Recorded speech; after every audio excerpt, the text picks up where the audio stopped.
Welcome to that spiritual, actual, factual answers to questions you're asking. You find them inside you, recite you, reciting the records. Akashic, we laughing, we drafting the passion to bury. It's time for that comedy, dramedy, all of the fanciest, catchiest acronyms. Listeners, listen, we traveling. Conscious is always unraveling. The reading you're having is mapping you back to your natural habitat. Abracadabra, it's magicless, passing it. To top it off, the host, all the classiest. Now, what were you asking for? All of the answers? What? All the answers.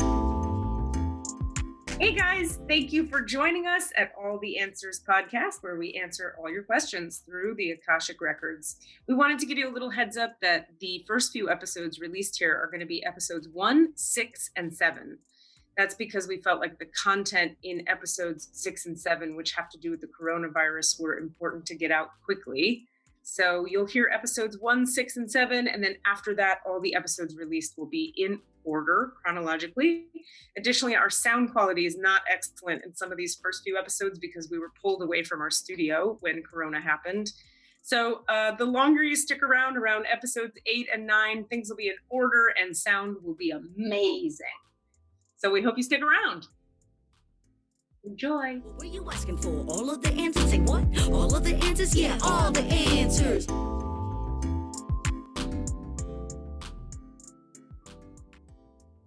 Yeah, I really hear you. I mean, I think this is very real.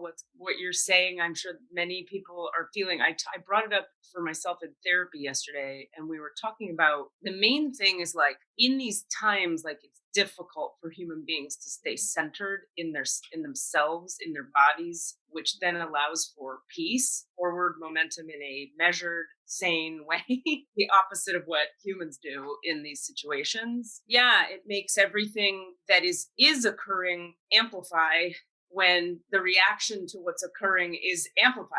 Right. Yeah. And, if you go on, I'm trying to limit my Facebook time because of it, because it's just such it is a source of information, which is also a source of stress. Like both things are true. And of course, so many of the arguments that are going back and forth are like, stop freaking out, people. And then someone else saying, no, freak out, because if you don't freak out, you don't take action. Well, which is like important, but then you're like, yeah, but if you take action from this crazy place, you just buy toilet paper and nothing gets fixed. And so that's what I'm saying is that there's this like, okay, so over here, I'm holding my right hand out to the right side. There's like denial. Everything's fine. Calm down. Don't react. And then on this side, there's, holy fuck, what the fuck? Pull all my money out of the stock market. Run away. Buy toilet paper. Panic.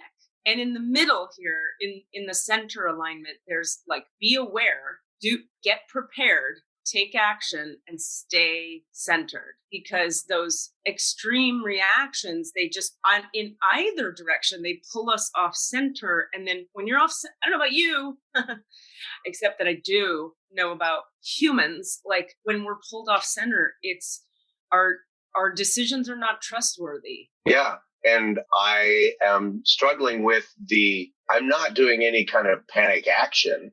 I'm feeling anxiety, and that is forcing me into a little bit of a place of like complacency. I get not that. Complacency, but like just, I'm just going to sit, and so I'm not doing anything. I'll just be like, I guess I'll keep going to rehearsal in this theater that will hold 70 people. So it's probably okay.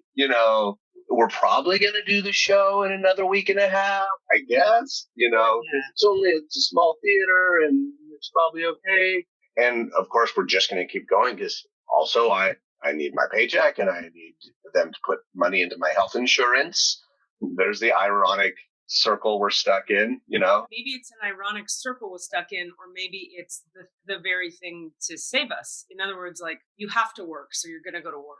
So at least that will keep society functioning for a minute, because human beings have to fucking make their money and do their lives. Right. But in order to address the pandemic, some of us have to actually not go to work. And some of our work has to stop happening in order to address, the flattening of the curve so that we don't overwhelm the healthcare system.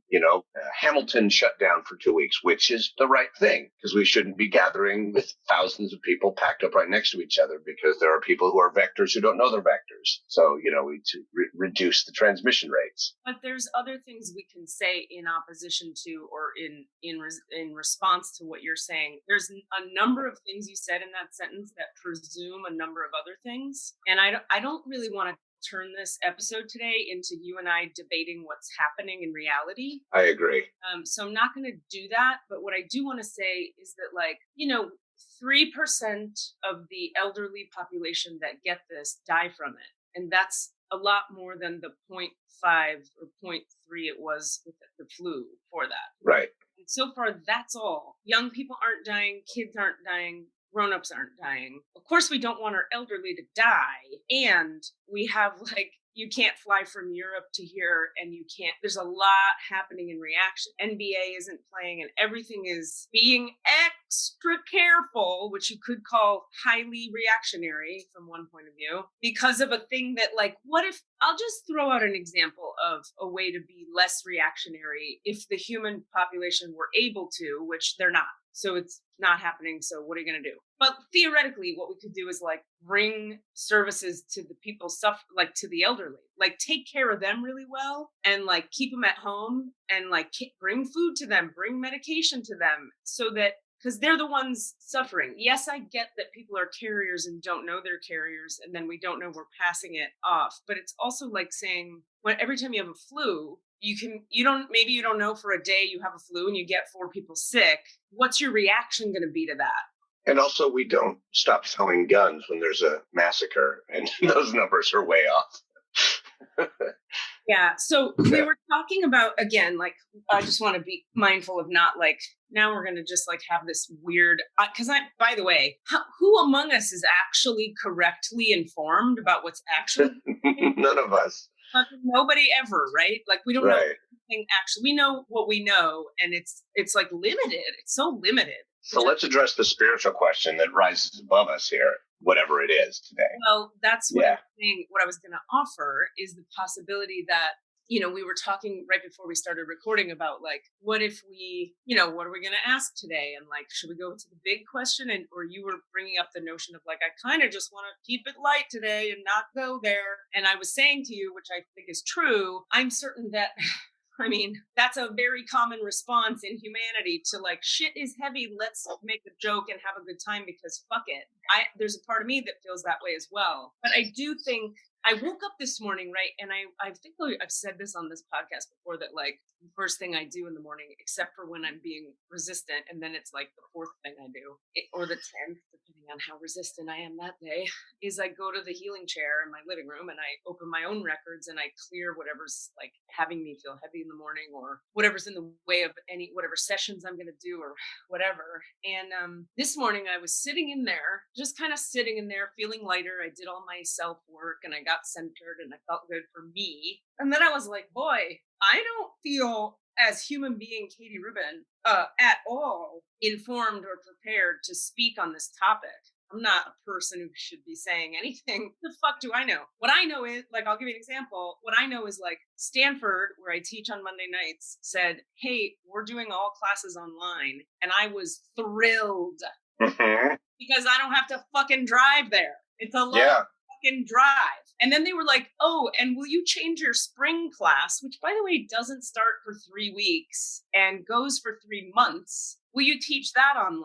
And my response again was, fuck yes. You'll still pay me and I don't have to drive. Exactly. Love it. That's my human that's all I got for you is I'm going to wash my hands. I'm going to stay spiritually centered and yay, I don't have to drive. And yesterday I was on the freeway and I was like, there's no cars here. This is the best. I'm a crazy person is what I'm saying. But when I opened the records, so my point is I was sitting in my records and going I don't have anything. How can we even talk about this on the podcast today? But then I was like, oh, right. I'm actually quite gifted at listening to these higher vibrational beings. So maybe we ask them, because we have to remember this is information that is not from Katie Rubin's ego. It's filtered through me And sometimes they have me share my own insights and wisdom from life, but sometimes I say shit. I mean, oftentimes I'm delivering information, like even on here when we had your friend read a question and I'm talking about her friend who's a Libra. Like, how the fuck could I know that? I can't, not from my ego or my personality. I can't fucking know that. I can't know anything. You know how frequently I misjudge shit all the fucking time, every day. I'm saying this for the listeners. It's like the reason I'm so into this woo-woo fucking getting answers thing, which is another thing I kind of want to talk about today before we open records, but is because I'm so incorrect so often. In other words, like, this comes from a humble, broken place in me. That this willingness to bow my head and listen and receive guidance comes from, like, you know, having a childhood of trauma and then being someone who, like, you say good morning and I hear you saying, why are you wearing that shirt? You look fat today. Oh, that's what I'm saying, Katie, when I greet you. You should double down on that feeling. No. And podcast over. And we're no longer friends. Shit. And friendship complete. My point being, I know myself quite well at this point. I'm 1,000 years old, and I have some great wisdom for clients, but that doesn't mean I trust my opinions. And this is an important thing for us to really look at here, is that on this very topic, is that human opinions, you know the saying, opinions are like assholes. Everybody's got one, and they all stink.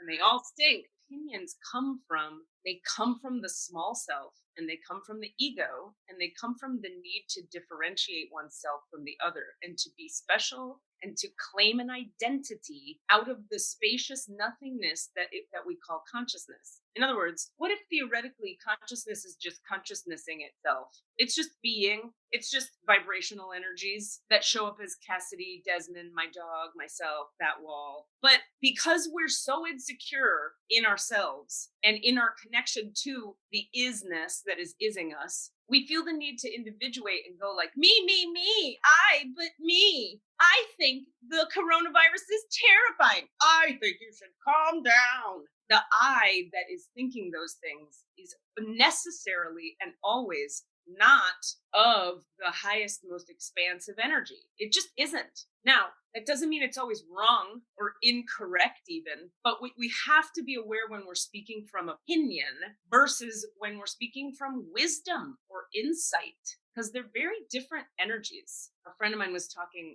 last night. He came over. I won't say his name just in case he doesn't want me to, but it was an innocuous chit chat. And he was talking to me about a conversation he was having with his brother. And in the conversation with the brother, they were getting into like a political discussion about something. And my friend is very, very logical and was going like, yeah, but what you're saying isn't based in logic for these 5 reasons. And he kind of laid it out. And the brother's reaction was like, yeah, but I believe it. And my friend was like, yeah, see, that's the argument everyone's having right now politically, is that like the people on the far left just believe it. Far right just believe it. And my friend was saying to his brother, like, but what causes you to believe it? And he said, I just feel that it's true.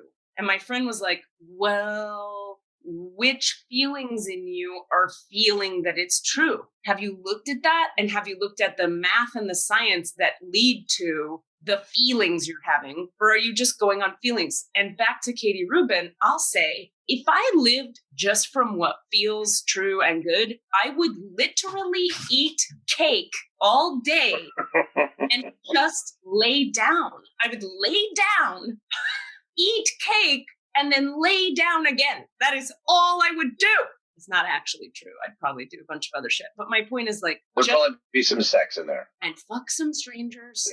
Some cake. And you might be dead by now. Lay down and no, I don't. I'm overstating it. But like, all I'm saying is that feelings are not facts. Yeah. And feelings are quite important. It's a paradox. Right, because we've spent a lot of time on this very podcast talking about how it's really important that we examine our feelings. But that's because feelings aren't facts. So we have to, if we just react from our feelings, that's where we get into a lot of trouble. Whereas if we look at our feelings as a teacher and see that they are there to inform us, but we have to actually get into them and actually feel them instead of just go, here's a feeling, I'm going to have a thought because of that feeling. move on. That's it. I mean, and I would take it even that little half step further and just remind us all that it's like the steps are acknowledge the feeling, feel the feeling, go all the way through the feeling until the feeling is different.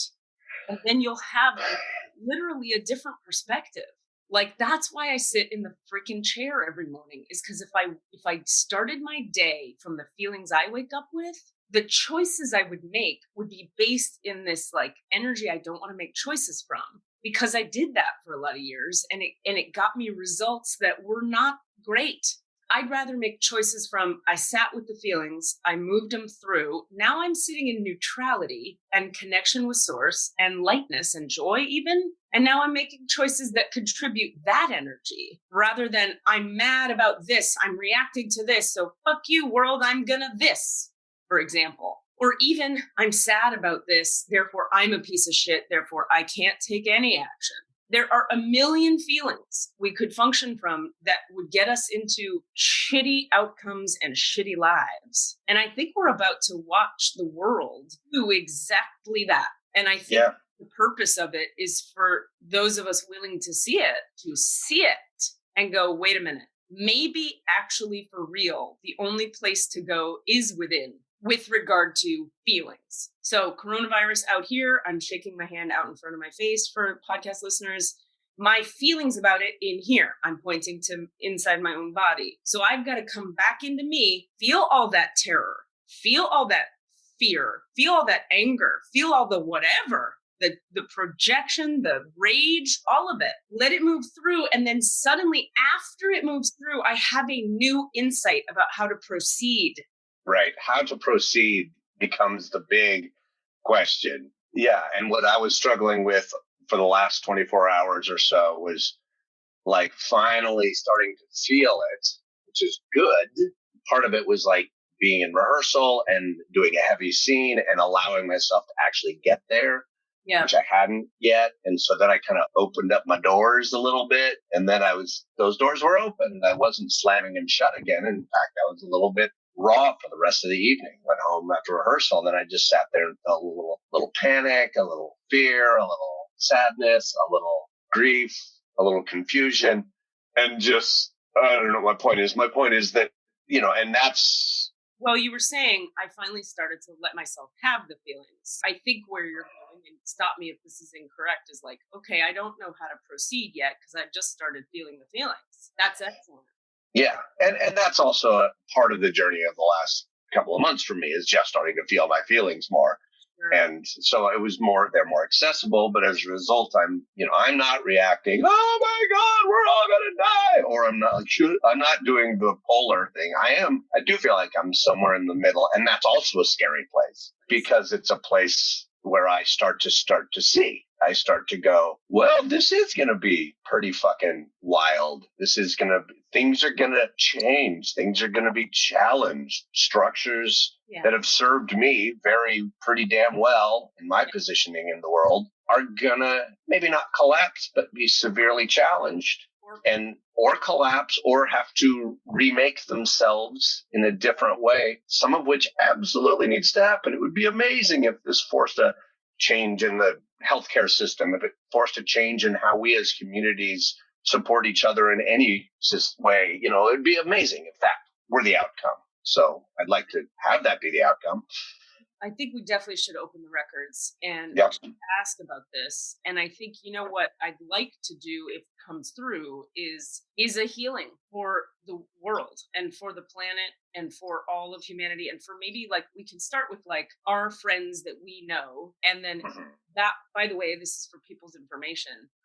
When you're doing energy healing, if you consciously choose to bring healing through for specific individuals, what happens, there's a very strong ripple effect to all of humanity when you clear things for individual people, which is the opposite of what we tend to think about our own process. We tend to go oh, I'm so self-involved, I'm in my process, I'm navel gazing. What does me doing my work have anything to do with the problems of the world? My response is, from what I see, from where I sit, and also from all the trainings I've had, there's not a single teacher I've studied with on the energetic healing levels who has not said the following. when you heal a piece, a nugget of terror, let's say, out of your system, that ripples out radically for humanity. And it actually pulls that a certain amount of that same terror frequency out of anyone else who has that same terror frequency functioning in them,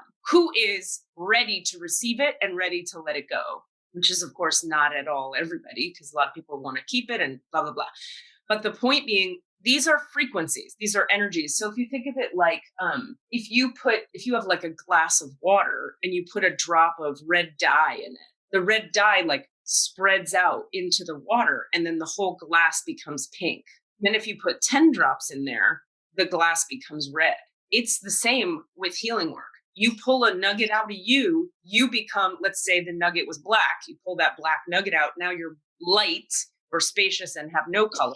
Now, every other bit of that heavy, chunky blackness that was around you, near you, connected to you in any way, and it's usually through your family and friends, because it's the people your heart connected to, they get at least a chunk of that nugget of them pulled out as well. If they're open, if they're willing, if they're connected to you. So anyway, that I always feel like that's good news that people could use to hear. Yeah. So I think the idea of I mean, maybe you have maybe it's not a question. Maybe it's just a healing for the anxious trauma that we are swimming in. Yeah, the collective. But before we even do that, it's like some healing, if that's available and what is offered. And just sort of like, I'd like to ask for some advice. Like, what would they like to say to us as a race of human beings, proceed from their perspective, like AKA the high vibrational spiritual perspective of how Earth people would benefit most to behave. What do we do? It's a pretty straightforward question. Exactly. And one quick thing I'll just say before we do that is that, okay, this may not be quick actually, but do you remember, I don't know, a year ago maybe, when I was having that whole period of time where I was telling a lot of people about the fall of 2020? Okay, so a few of those people that I talked to, because I myself was in a panic when that information came through, I just went like, holy shit, I got to tell everybody and I got to fucking, what the fuck? And so I kind of just like willy-nilly told a bunch of people, which now I would be more sort of choosy about who I say these things to. But point being, and I'm going to articulate what that is for the people listening, but I've had a few of those people text me and go, is this that thing you were talking about? And I myself was in my own version of denial about how big the ripple effects of this thing were until a couple days ago. And so I've just been fucking busy, but I've been meaning to sit down in the records and say, hey, is this that thing I was talking about 2020, or is this part of it? And I mean, when I say I was talking about it, it was information I got in the freaking records. And so we could look at that as well. And it feels like we should. So to fill people in briefly, the briefest form of this story I can tell, it's a pretty fascinating story, if nothing else. I was dating a man and I was about to break up with him. We'd been dating about 3 months and I was just like, I think this has run its course. But just before I did, I had a healing session with a client at his apartment. So I'm at the guy I'm dating's apartment in his bedroom. The guy I'm dating, let's call him Frank. Okay. Frank is in his living room and Frank and I are going to go see a play that night. So I booked this healing client last minute. Frank said to me, Katie, why don't you go in my bedroom and do that healing session with your client on the phone? And then when you're done, we'll walk over and see the play. I go, perfect. Now, remember, in my mind, I'm like about to break up with Frank, but Frank doesn't know that. And I'm like trying to navigate like, oh, how am I going to say it? And I feel terrible. And all of that. It's awful. So there was a lot going on. So I go into Frank's bedroom. I'm on a telephone call with a healing client. I open her records. I do the healing session with her. The healing session with the client ends. And before the records close, like she hangs up, I close her records. But now I'm sitting in my records. So I always open mine as well in a healing session. The record keepers in my records, by the way, they're not always this like forthcoming. I usually have to ask questions in order to hear anything. But this time they go very clearly, why don't you ask Frank if he has a question? And I'm like, okay, that's random. Sure. So I go to the living room of Frank's apartment, the guy I'm dating, and I say, Frank, my record keepers, wacky though this may seem, are asking me to ask you if you have any questions you want to ask. And he says, yeah, sure, I do. So Frank comes into his own bedroom. Remember, the client is now gone, the phone is off, and I'm just in my own records. I open his records, Frank, and he asks a bunch of, this job, do I quit? Do I move? This, that, my career questions, right? Then he says, I say to him, like, the records are about to close. They're kind of telling me we're wrapping up. Do you have like a last question you'd like to ask? And he says, yeah, I have one more question. And I go, okay. He's like real casual. He's like, yeah, I guess I have one more. And I go, okay, go for it. And he says, do I die on October 10th, 2020 in a cataclysmic world event that kills thousands of people? Now, I'm about to break up with this dude. And he's asked me to tell him for real if he's going to die on this very specific date. Now, before any other exchange between us can happen, because I want to ask him, like, why do you ask? That's very specific. I'm saying, as those words are coming out of my mouth, I'm going, why do you ask? The record keepers are like, yes, he does. Yes, definitely yes. And I'm like, okay, hold on, everybody, hold on. So I say to him, why do you ask? And he says, when I was 17, this is Frank talking. When I was 17, I was hanging out with some friends. It was like a Saturday. I was playing football. I think he said he was playing catch or something, football outside. He suddenly got weirdly tired. It was like noon. He goes inside, lays down on the couch, passes out cold, and has a dream. And in the dream, he's in a Home Depot. And in the Home Depot, there's a whiteboard on the wall. And the whiteboard on the wall says, the rent is due on your body October 10th, 2020. And in the dream, he knows in his body that this means his life is over on that date. So, because you could interpret the rent is due in many ways, but he can feel it. He's like, okay. Well, he wakes up. Remember, he's 17 at this time. He wakes up and he's a little fucking shaken. He's like, what the hell was that? Goes about his life, never forgets the dream. It stays with him. He sort of processes it over the course of his life and kind of like gets to a place of like, okay, I guess I die on October 10th, 2020. So cool. Like he grieves it and he's angry and he goes, he's 43 now. So 17 to 43 gives him a long time to process, right? So he says to me so I'm asking you, because I actually trust you on these topics. Will you please look at it for me? I'm good with it if it's a yes, but I need you to confirm. So I say, are you sure you want me to confirm? And he says, yeah. So I give him what I'm hearing in that moment, which is a big fat resounding yes. And after that, we spent a good 45 minutes, I think, sitting there asking a lot of follow-up questions. The result of which was we got to the following information, that in the fall of 2020 in California, there is a very large natural disaster combined with economic downturn that leads to looting, killing, a collapse of every system we know, like real bad. We also got to that, like, I can't remember the percent, 50% of California is like charred, black, gone, which I don't know if you recall, but that's when I started looking into moving to the Four Corners. So now at that time, this was so crazy and such a big piece of information that I went to a lot of my other healer psychic-y friends. And I was like, can you check this out, please? Or what do you know? The first two people I called, I didn't even tell them anything. I called my girlfriend, let's call her Janine. And Janine picked up the phone and I said, I need to check something with you. And she goes, before you do, I got to tell you a story. And I go, okay. She and her boyfriend, the same day, he had a dream where the Hopi prophecy came true. And there's some Hopi prophecy about what happens in 2020 in the fall, where the people are safe and the high mountain lands, but everywhere else and the burning and the land falls into the water and water becomes land. There's this fucking prophecy that says literally what I had just heard in the records the fucking day before. Now, remember, I haven't even said to my friend the thing I'm worried about yet to confirm it with her. I've just called her and she's telling me this. And I go, okay, well, here's what happened to me yesterday. And I tell her the story of the healing and the information and the questions and da-da-da. I then call her boyfriend because we're friends too. He's like, I've been having visions. I've been seeing like images of people fighting, like we're all in this army and we're trying to survive, and then crazy stuff. So we all start being like, okay, I guess we got to move to like high land where there's water and there's a well. And like we started to like make plans that sound like crazy. If the world is not falling apart, they sound doomsday preppers. Exactly. Which, by the way, I never would consider myself one of. Like, way too rational, way too cynical. No.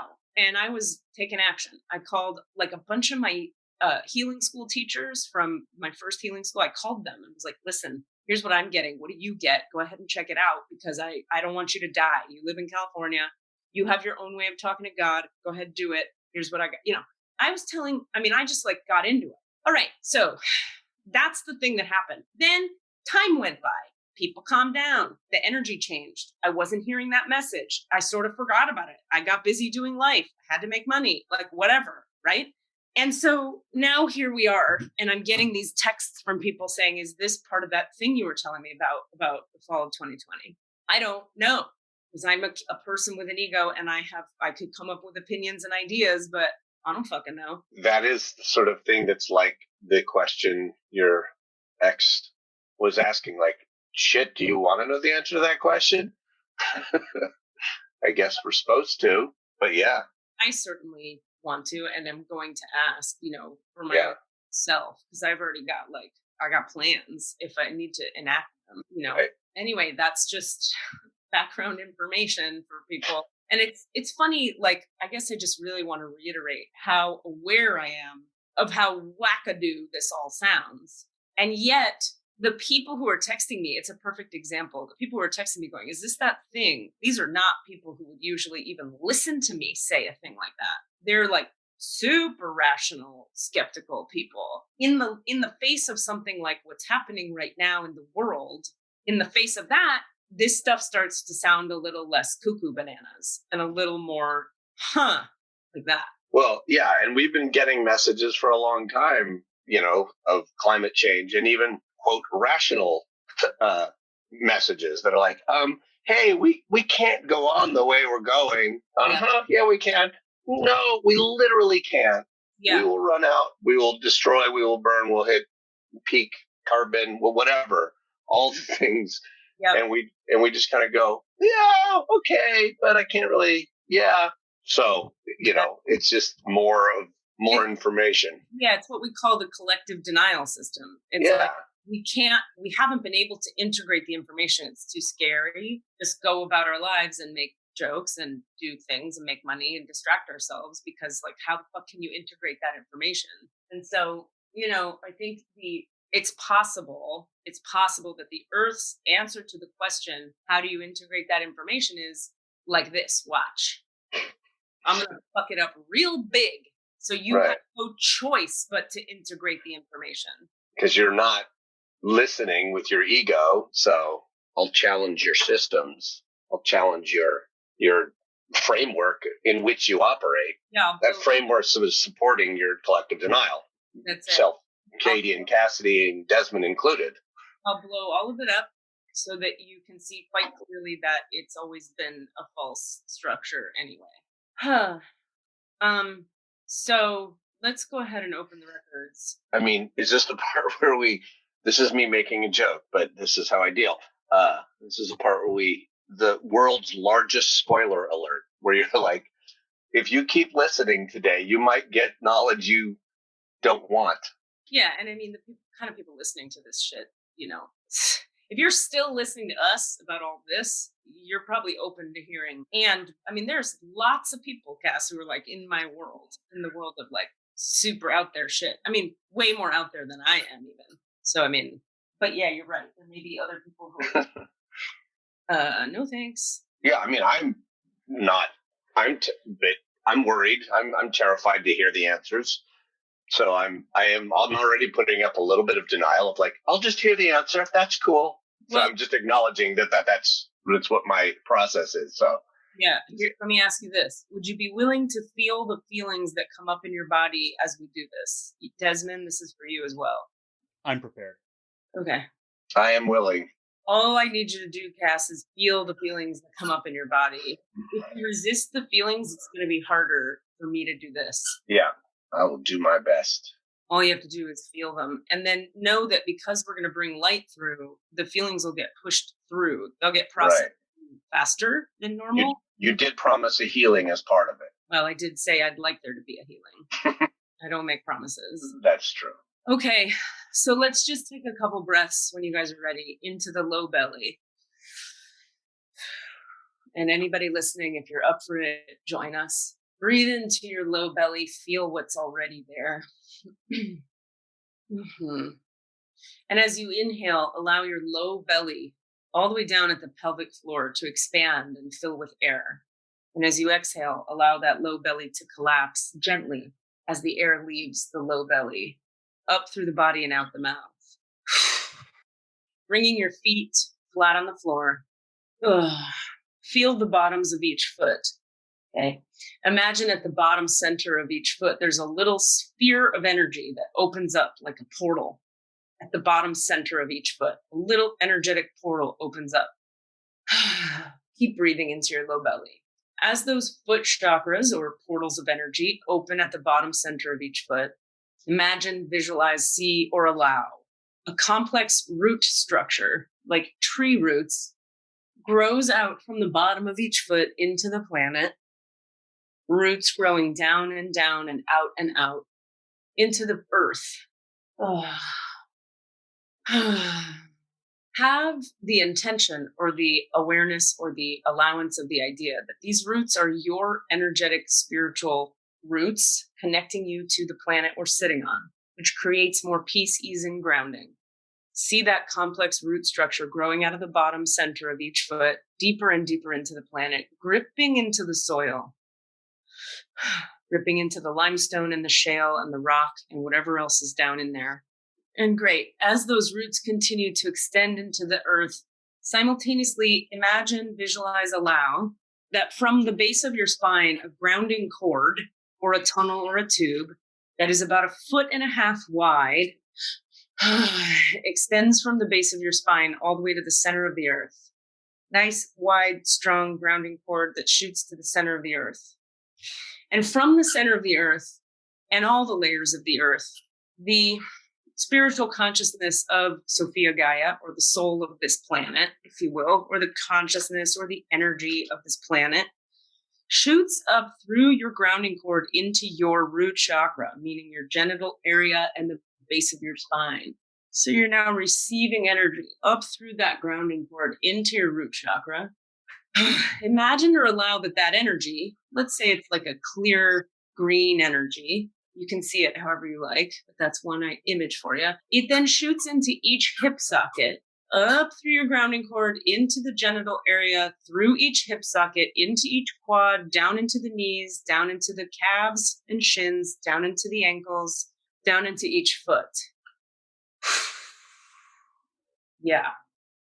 Then that green light or that energy spreads or continues or flows down into those roots that we just built that come out through the bottom of each foot. So earth energy is traveling up your grounding cord, into your legs, and now out through your roots from the bottoms of each foot, giving us what we call a tripod grounding system. Lots of nice, strong grounding. Great. Last little step here. See a kite floating above your head that's shaped identically like your physical form right now. So there's a Cassidy kite floating above Cassidy, 3-dimensional kite, a Desmond kite floating above Desmond, and a Katie kite floating above me, a 3-dimensional replica of your physical body. And we're going to say that every piece of yourself that you don't want to feel or know about, everything you dissociate away from, is sitting up there in that kite, outside your body, floating above your head. And now I'd like you to visualize, imagine, or allow the tail of that kite to shoot down from the root of the kite through the top of your head, into the center of your head, down into your throat, down into your chest cavity, through your heart center, down into your rib cage, down to your belly, your mid belly, your low belly, and out through the root chakra at the base of your body, It passes now this tail of this kite down all the way through that grounding core we just created, and it hits the center of the earth. When the kite tail hits the center of the earth, the gravity of the earth begins to pull the kite tail nice and tight and taut, down and down and down and down. And as it pulls that kite tail down, the kite itself begins to drop into your physical body. So the feet of the kite drop into your feet, the shins drop into your shins, the ankles and calves of the kite drop into your ankles and calves. The knees, quads, hamstrings, and glutes of the kite drop into your knees, quads, hamstrings, and glutes. The hips, the buttocks, genitals, the belly, the back, the low belly of the kite drop into yours. The entire torso of the kite drops into your torso. The sides of the torso, the front and the back, the spinal column, the organs. The shoulders, the armpits, the arms, the elbows, the wrists, the hands, the palms, the fingertips, forearms. Good. You might feel a little heavier now. That's normal. That's what happens with real grounding.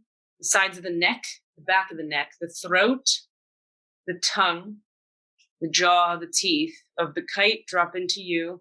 The lips, the tongue, the nose, the eyes, the head, the ears, the brain, the back of the skull. The entirety of the kite fills in the entirety of your physical form, and take one last look at the kite tail shooting down through your grounding cord, and allow it to be nice, tight, taut, and strong all the way to the center of the earth. Yeah.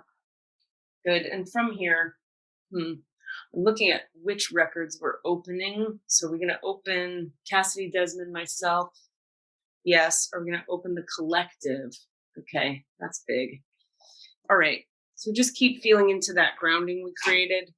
Lords of the Akasha, please fill us all with your divine love and assist us in being grounded and present in our bodies as we access divine information and wisdom from you today. Please expand our state of consciousness and move us into alignment with the Akashic realm in a heart-centered state. I ask that the shields of protection be activated to encircle us now as we move deeply into the Akashic record of Cassidy, Desmond, myself, and the collective consciousness of the human beings on this planet. I'm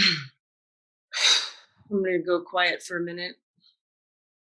Actually, they want me to say this out loud. Dear Akashic Lords, please bring the light of my heart present here into this moment so I may consciously connect to the guidance of Cassidy, Desmond, myself, and the collective consciousness of this planet and the human beings on it in their Akashic record. Lords, masters, and teachers, I ask that you show me what it feels like to be a clear channel of Cassidy, Desmond, myself, and the collective consciousness of the planet, the human beings on the planet's Akashic records. I unfold and open myself to receive divine love, wisdom, and healing on all levels for all those people's multidimensional souls. It's with great joy that I return my heart's awareness to oneness in Cassidy, Desmond, myself, and the collective consciousness of the human beings on the Earth's Akashic records. And now I'm going to go quiet for just a second.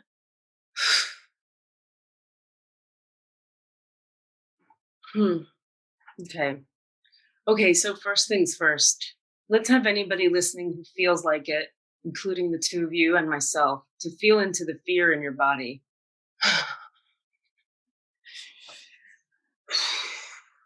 Just feel it and be gentle with it. Remember, it's not necessarily real. It's just an energetic vibration in your body.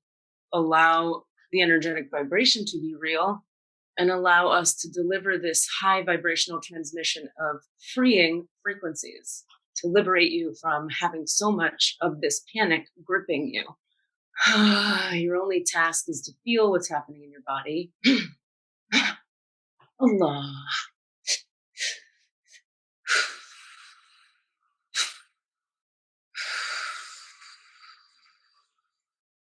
Allah. Allah. Notice if the sensations kind of get more intense, more tight, or you could say worse first. That's a good sign. That means they're really coming up to be flooded out. And then what happens is they'll get real light and they'll move through you. If emotions want to come, you would be best served not to repress them. but to allow them up and through. Okay.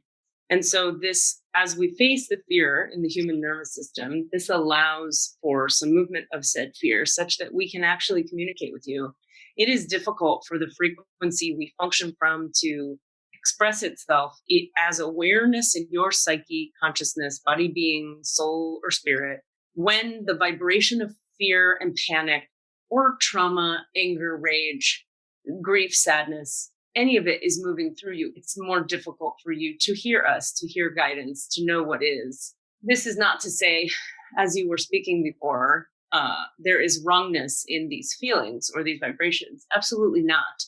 It is simply to reinforce what you've already stated, which is your task is to recognize these feelings as markers or flags, you could say, of dig here, dig here.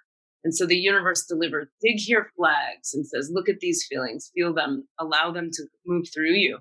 And as they move through, they lighten and you become, as you say, integrated with appropriate awareness of what actions are required or not required, what inactions are required or not required, and which of these actions or inactions are actually reactive. Please remember, everything and anything that is reactive is always illusory. There's nothing to actually react to. There's only this moment. We understand this is a deep, high, difficult to integrate sentence, concept, construct, particularly when difficult things are happening around the human body. You say, yes, but I feel, yes, but I feel, yes, but I feel. And we say, good, sit, feel, move through. And then what do you know? What do you know? What do you know after you feel? All right. Now, we understand there are questions. It's interesting, as this is me, Katie, there's helicopters, big, heavy, like army helicopters flying above my apartment right now because there's like an army base near here and they fly by a lot, not a lot, but often enough. It's very ironic to have this conversation while that's happening. And so they're giving me the energy of like, yes, this is the point. Like, even as the most terrifying things are occurring, you must stay with yourself because the subtle whispers of consciousness speak to us through our connection to ourself. So when you leave your body, panic, dissociate, you can't hear the subtle whispers. The whole point of staying with yourself as a human being and with your feelings is to hear the subtle whispers of consciousness. Remember, the feelings are the midway point between the spirit and the body, or that you could say the spirit and this dimensional level of reality where there's duality functioning. But the first layer of feelings you have is quite often too big, not wrong, not inaccurate even, just a little too big. Okay. And so I'm just going to ask record keepers, like, what insight and wisdom do you have for us about as a human race? Like, what do we need to know about what to do and how to proceed? And I'm asking this quite humbly with my head very much bowed. I ask that you deliver things I can't see, I can't know. I'm open to receive whatever you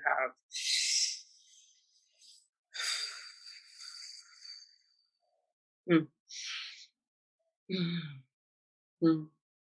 There is a dying and a rebirth in the same way that plants and flowers die in the forest. So old consciousness must be uprooted, burned away. Oof. And so we're wondering, those of us who understand that idea and those of us here asking these questions, like, are we to like run away and hide? No. Are we to buy up all the products and keep them in our houses? No. What are we to do? Keep your vibration high.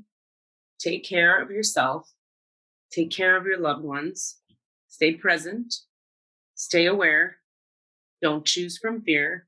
Choose from center. Listen closely. Up-level your spiritual practice. When we feel as human beings most agitated, this is when spiritual practice is required most. But frequently, what the human race does is quite the opposite. When we are most agitated, we act. This is not advisable. And there will be some call for taking quick-spirited, engaged action.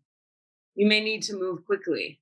So I'm going to ask now, this is Katie. So I'm going to ask, so is this part of the 2020 thing, the fall of the 2020 thing I was seeing back when I was reading for the person we'll call Frank, but you guys know who I'm talking about. It's interesting. That's not like a big yes and it's not a no. There's more like words and ideas and energies. So it's like all things are one thing. The magic stream of life, is real, which is to say you do have free will and you do have the ability as human beings to align with source and to align with the flow of consciousness or the flow of love, and you have the choice to flow or align with panic, fear, darkness, resistance, fighting, war, duality. You have the free will. You can align with whatever you choose. Part of the 2020 you speak of, the fall, was a future eventuality based on if humans continue to function the way they are, if everything remains as is, many chaotic, tragic events occur at this time, fall 2020, and already here we are seeing them occur now, and so you must choose. You ask us, and we say, you tell us, what do you choose? Will you do it differently? Is there a healing you're trying to bring through? No. Are there more words you want to say? Yes. It's interesting. The energy is really thick and heavy right now. So record keepers, can you lighten the load that I'm experiencing so that I can hear you better? Because I'm having trouble. Yes. And so you are aware of the collective trauma, the collective fear. So everybody, if you can, feel into your second chakra, low belly, and first chakra, down where the feelings are.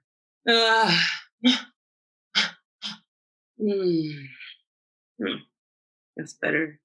And so this is a lightening and a purification and a healing, a clearing for the collective. All right, Lords, Masters, Teachers, we're very consciously asking now for all of this collective panic to be up-leveled, turned into a lighter, brighter, more fluid, less reactive vibration, please.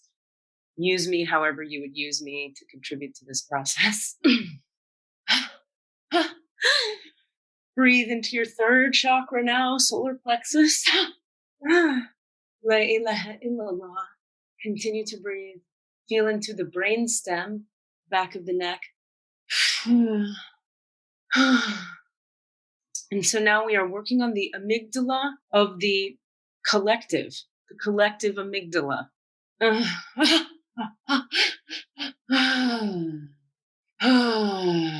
Breathe into your brainstem. And your spinal column. Become aware of your nervous system, even if you have to just pretend that that's a real thing. Good. Allah, Allah, Allah, Allah, Allah.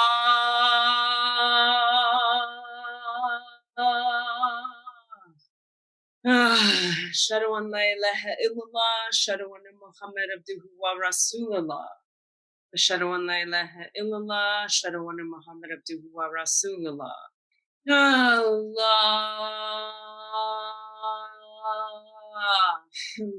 Continue to be present to your brainstem, the back of your neck, your spinal column, all the nerves that come off the sides of your spinal column, aka your nervous system, and the back of the brain. Allowing yourself to receive this like cool breeze, this breath of the air of the divine. We're asking for contributions now from all the archangels, Michael, Gabriel, Jagkiel, Uriel, Azrael, Raphael, all the ascended masters, Kuan Yin, Mary Magdalene, Mother Mary, Jesus, all the high vibrational beings of light that can contribute to the collective amygdala, the human race, to have more peace and ease. And for the gripping on the heart center of the collective consciousness to release a bit. Yes. And so we say to you from here, oh, wow, one person can make a difference. One person does make a difference. Please don't give up hope that one person matters. Each individual person matters. This is the whole point. This is the whole message. You've had it backwards. I can't do anything. I can't help. I can't make a difference. These are low vibrational lies. You are the difference, each of you. And as you collectively surrender to this notion and you become the walking embodiment of compassion, mercy, and love. And as you become the walking vibrational resonance of compassion, mercy, and love, you make choices that support the well-being of yourselves and your earth. There is nothing to do but to become the vibrational frequency of compassion, mercy, and love. And then to be that, and then to make bold, bright, strong choices from that place. This is Kuan Yin. This is the energy of Kuan Yin speaking. Kuan Yin is an ascended mistress, master, whatever word you like. As the divine feminine is awakening in the collective consciousness of the human race, so are the qualities of fierce, ferocious compassion, mercy, and love. Fierce, ferocious compassion, mercy, and love. Notice it's not one or the other. Think of a cat in the wild. She is fluid, receptive, purring, curled up, beautiful, adorable, meowing. And when you approach her or attack her, the claws come out, and you might have to die or perish if you threaten her being or essence. This is what moves through the collective at this time is that divine feminine awakening. She will no longer slumber. She will no longer live in the shadows. She is awakening through every man, every woman, every child in humanity. And as she awakens, that which is not of her essence is kicked up and out. So this is a very large collective healing that is occurring, not just here in this healing session, but through these collapses you're seeing. This is a healing. As any healing occurs, everything in the way of light, peace, and ferocious, compassionate mercy, wisdom, and attunement with source is going to get kicked up and out. The question is, will you align with it? For those of you listening, the light workers who have already aligned, please just be the pole of the consciousness, ground, send your light, align with the light, and be the lightning rods that send the light to the center of the earth and out to the humanity. Know that right now it's to root the lightning bolt of your alignment to the earth. Okay. Are there other questions from either of you, Desmond and Cassidy? Is there any guidance on just immediate three-dimensional world choices, actions This is for the individual? This is where you forget. Three-dimensional reality is not separate from the divine feminine. Mm-hmm. We've already actually answered this question in what we've said, and the asking of the question implies that you haven't exactly heard us. So we would encourage you to listen to this again in the replaying of the tape. In other words, your three-dimensional choices need to be based in alignment with peace and mercy and ferocious peace and mercy. Stay centered, as we've said. There's no individual answer to any individual question like that. How could we? In fact, this is a great calling for you, Cassidy. This is a great calling for you to make very real your spiritual alignment. You have a gift of an organic, feminine, receptive heart, but you dance around it what is occurring now is a wake-up call to no longer dance around it, but to align fully with it. Keep doing your work, your healing work, your self-work, your alignment work, your spiritual work. And from that space, you know what to do. We are here to awaken the human race to its spiritual alignment. We being the energies that are creating, if you will, this entire situation. That is the entire purpose of it, to wake you up to your knowing of your alignment with Source. As long as you believe it's about anything else, anything external, you will have missed the entire point. And you are not alone, Cassidy Jamal Brown. This is the collective we speak to as well. You speak for them. What do we do? And to the collective, we say that which we have stated already. Allow the divine feminine to flow through you. Connect to Source. Stay centered. Make choices from compassion, love, and ferocity when needed. You think it's a secondary thing, this focus on your spirit. It is the first and only thing. You could say, oh, but of course you would say that. You are the spirit. And this is the whole point, the misunderstanding of the order of priorities. So I'm aware, Katie, here, I'm aware that might not feel satisfying to a lot of you or to Cassidy, and they're like, sorry, that's the truth. So I'm just sort of like, is there anything you can give people who are wanting a more 3D kind of, and she's like, no, listen back to this recording and receive the energetic vibrational gift we're giving you right now. We're giving you the direct root or plug or tap into ingness of the answer you're looking for, which is an energetic awareness. You'll have the awareness you need when you plug in. And we also see that you actually understand this quite deeply. You just also, from your fear-based amygdala, want another answer, as if there were another one. There isn't. So record keepers and whoever this is Kuan Yin. Yes. Okay. What words would you say, if you could speak directly to the fear of the collective, what would you say? And again, they deliver an energetic alignment energy. It's like align is what they say. Align, line up, get it lined up.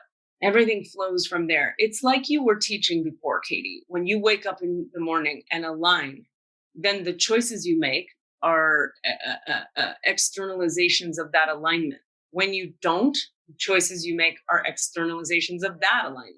So you choose, humanity. This is your moment. You choose. With what will you align? Desmond, did you have any thoughts or questions or curiosities? I do not have anything extra to ask. How is this information landing for you? It is, for lack of a better term, aligning with my recent thought process. Just trying to center myself every day with good personal choices and hope that spreads to my family and hopefully beyond.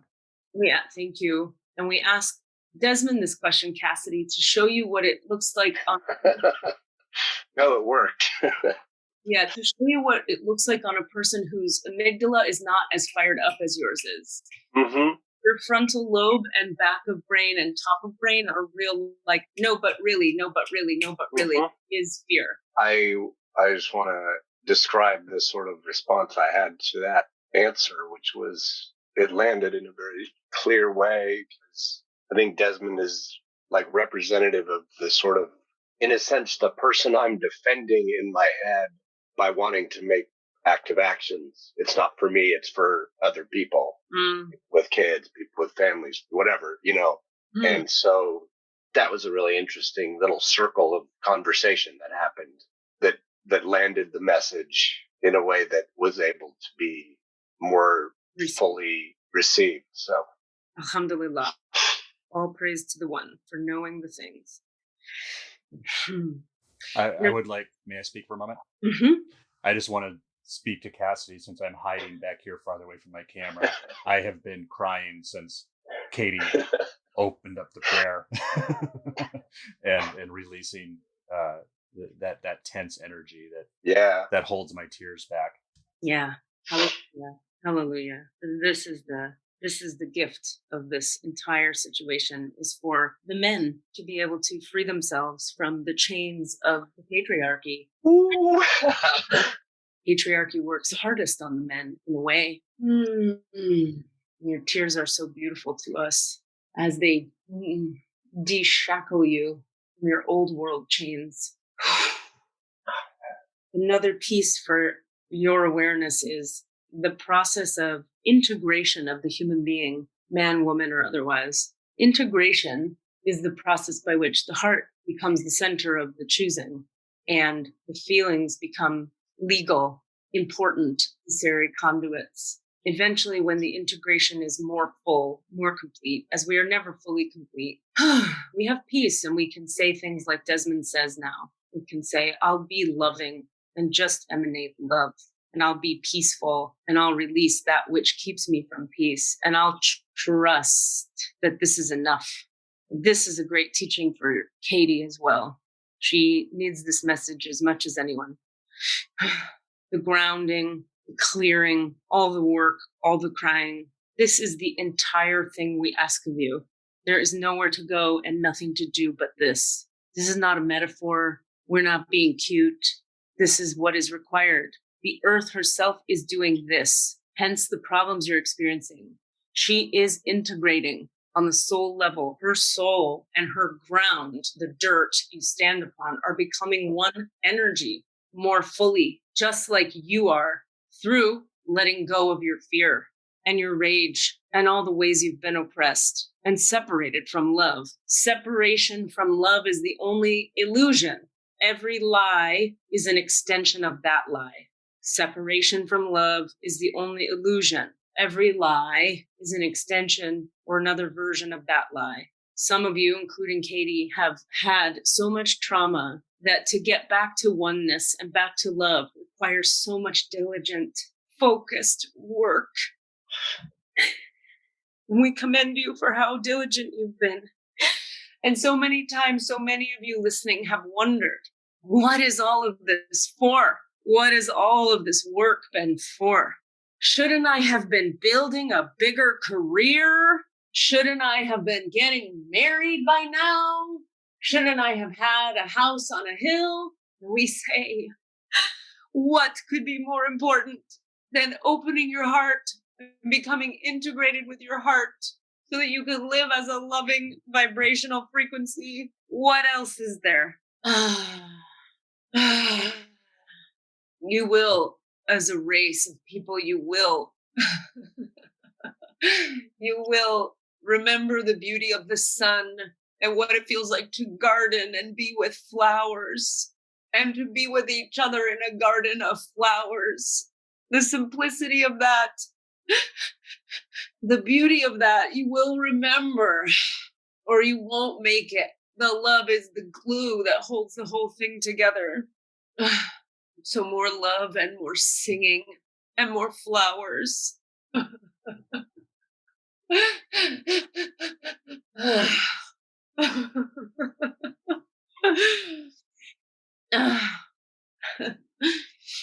It's so simple. It's so difficult to see sometimes. And so we ask you today, please enjoy this day. This is the only day. Please enjoy the sun. And please stop judging that which is sweet and lovely and innocent in you. That is the answer. That is not something to be judged or made fun of. It is something to be returned to. The simple beauty of a flower in your hand. You stand at the ocean.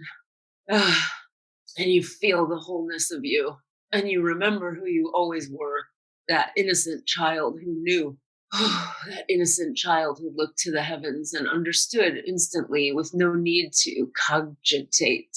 She just knew. Sometimes there is a group of humans you call dilettantes.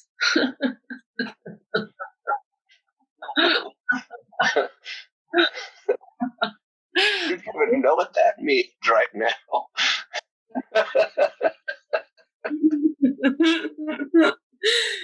We bow to the dilettantes of the world. The dilettantes are the free spirits who are like, I don't know, today I'll just like garden and like then I'll have a grilled cheese sandwich with my girlfriend. And then I'll stare at the water and maybe I'll work at the old folks home for 2 hours and then I'll take a nap. There's no agenda beyond enjoying and giving, receiving and loving. There's no agenda beyond that. That is the dilettante. Dilettante being a judgment-based piece of language you created to isolate and marginalize those people who have the answer. They flit among you and you miss them for their flitting. You dismiss them for their femininity. I have to look something up right now because there's a thought I'm having that I need the word for. So, it's about a particular philosophy of, it's often mistaken for hedonism. It's basically that which, so there's a book called The Swerve, which is an amazing book about the discovery of an ancient text that was locked in a monastery. It's like a true crime thriller, but it's totally true. This searcher of texts in the 15th century was searching for this lost text that was only referenced by other texts. And he finally found it in a monastery, I want to say in Germany, just somewhere in a fucking monastery. He was a book finder, and it was an 8th century or 10th century text that spelled out the concept of, it even talked about atoms and particles. It knew about molecular science, but it was more of a religious philosophical text. Anyway, point is, it changed the world. It absolutely shifted Western thought from the sort of religion as an overhanging guider of, the church controls the individual does not exist. We are all in service to. It actually created the concept of individualism. But behind it was this whole philosophy of we should be finding beauty. That is our point in life. And in a sense, I equate beauty with love in that sense, that it's, sorry, I wish I had more information that I could tell you about it. I get what you're saying, Cass, and I think people listening will also. You know what's funny? On the Hollywood level, it reminds me of the Da Vinci Code. That may be kind of like a big Hollywood blockbuster, cheesy version of what we're talking about, except that it's not, because the message of the Da Vinci Code was the same, is that he's searching, and I don't even remember it, but I remember the end and the message. He's searching and what's the code and what's the code? And the answer is the divine feminine was buried and locked in all the catacombs of the Catholic Church so that no one would know that the answer to every problem is just love more. And so but we buried that under this patriarchal need to control and rule things and win at the game of life as we perceive it. And I remember being 20 or something, or 20 or 18. I don't know when the Da Vinci Code came out, but I remember being I had two responses to it. I remember thinking really, that's all you got? And at the same time, because I was so cynical and so injured, and then simultaneously having a deep gut knowing of the truth of it, being yeah, that is it, isn't it? That's the whole game. Right. It's just these weird ego, like bats were smacking onto the mattress of life, just being make my choices mean something. And really it's nah, just go to the ocean today. And we marginalize our hippies, and we marginalize our artists, and we marginalize the healers, and everyone's not prioritizing the system and the structure. And even though it's you and I and you, Desmond, all of us who are living artistic lives, I mean, I can speak for myself and say that even though I make these choices they make my life harder in a lot of ways, trying to audition, writing stuff, the discipline it takes to fucking write, doing a podcast about the Akashic Records, being a healer for a living. What? You auditioning, going down to wherever the fuck you are, Carmel, for 3 months to do a play? You don't have to do that. You're doing that because it feels like the truest, brightest, most joyful thing you can choose. Right. In so doing, you still have in your own head a battle, I would guess, about am I crazy? Is this, should I just, this is really, on some level, we're all sort of like, can I, is it real? Should I? And we have to rebuild the faith every day, like rebuild the faith. Yes, I desire to do this. I'm going to keep trying. I'm going to keep going. Yeah, you question it for a little while and then you just dive back in, especially when it worked. You're like, oh, well, it worked this time, so I'm going to keep going. It helped check that box. Yeah, that's it. And that is the fight between fear and faith, patriarchy and love, toxic masculine, divine masculine. That is the same battle across the board. Just to complete the circle, I found all the information I wanted just to give it out. It's interesting to me. The text was Lucretius's On the Nature of Things, which is pretty fucking, relevant. Foundational. Yeah. And for one, it does talk about, it has a science of particles, which is, when you boil it down to it, it's light, it's energy, it's spirit. It talks about how basically everything is made up of the same stuff, which is atomic theory, but it's also, I think, totally in alignment with what we're talking about. We are all one thing. And the actual philosophy, just for our completionism here, is Epicureanism, which we think of as, I like to eat good food. But Epicureanism, in its foundation, as I understand it, in its heart, is actually this much greater thing of like, seek out beauty, seek out quality, seek out good, seek out that which spreads more joy, more so love, connection, feeling, so good food is part of that. And that we actually did add that to our sort of collective thought at a certain point, at a time that was far more oppressive. We still have, and then we had, another 500 years and still are barely getting it as a whole. But we had a major shift towards it in about 400 years ago. But just towards it. We just turned our, the fucking flower turning towards the sun. We go, that feels more in alignment. And then we kind of got stuck with this sort of half turn. Right. Or like the flower turns its face to the sun, but then like a bear runs by over here. And right. You're like, what? Bear is scary. It's like, right. Bear, looking at the bear, and then we forget the sun is there. Oh my God, great metaphor. I love that. But the bear, it's right there. Right there. It's going to trample on me. Yeah. Yeah. It's funny. It is a funny conundrum, right? The state of being human. It's such a conundrum because, like, if we're the flower and our task is to look to the sun, there are bears. Right. Come on. Don't get mad at me for looking at the bear. They keep happening, the bears. It's going to claw my ass. I don't want that. No. The sun is pretty, but ow. Lesson reminder that, keep looking at the light, but also, like, if a bear comes, don't pretend he's not there, but look at the light. Come on. It's so simple. Thank you both for being on this ride and doing this today. I have to wrap up for time. And I'm just honored that we get to do this, and like honored that I get to say these energies and try to be a conduit of this information, and that you guys want to hear it, and that as men, you're here and listening and being like receptacles for this. Like, some of my friends have said to me, like, why are you doing it with men? And I'm like, because of that question. In other words, women who are like super like, but the divine feminine and everything's the divine feminine. I'm like, yeah, it is. And if some of us don't engage the men, how do we expect the men to learn? Yeah. Or to get a moment to cry, or to be a part of the fucking conversation? We have to involve everyone all the time. And so there are so many who won't involve themselves, men and women. So I'm just like, I just bow to both of you for being open-hearted and loving and willing to be here. Yeah, thank you. Amen. All right. Amen. On that note, rock on the records, so we're all a little more grounded real quick. Whew. Say thank you to the Lords, Masters, Teachers of the Akashic Records. Thank you to the Divine Feminine. Thank you to the Source of all creation. We thank you for this healing and this awareness and this information. I ask that you return everybody, us and the whole collective, to our complete human wholeness now.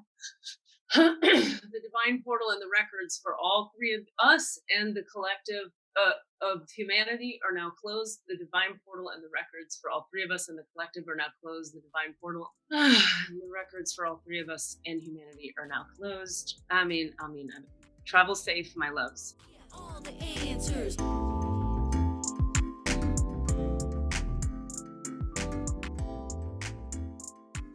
Hey guys, thanks for listening.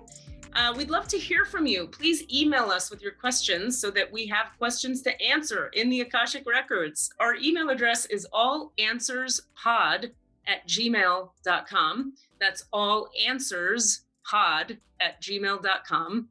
And if you'd like to find us on Facebook or Twitter, it's @allanswerspod, @allanswerspod. Thank you.